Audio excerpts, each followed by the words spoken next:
The city of Green Bay declaring a public emergency to speed up repairs on Fire Station 3 on Green Bay's west side. It closed in late June because of severe flooding.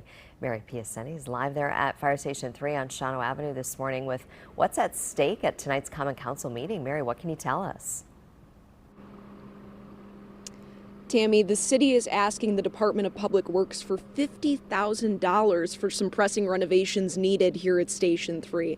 Those pressing renovations include a new roof. That money would also go towards some general fixes that are needed here after the flooding. Now, the city first reported Station 3's closure on June 26th, with the Metro Fire Department telling WBAY that heavy rainfall on the 24th caused extensive flooding in the station. You can't see much from out here, but the station's basement filled with floodwater, and crews are now repairing water damage on the first floor. As far as where those restoration efforts stand right now, Lieutenant Shauna Wallish told WBAY earlier this month, quote, "Before fire crews can safely return to the space, the electrical panel work, boiler maintenance, asbestos, and lead testing and abatement, as well as overall cleanup, must be completed. The total cost of these repairs has yet to be determined, as we are awaiting updates from the insurance company."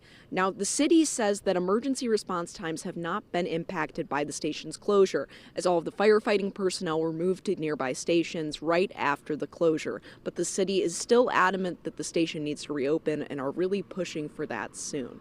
Reporting live in Green Bay, Mary Piacenti, Action 2 News.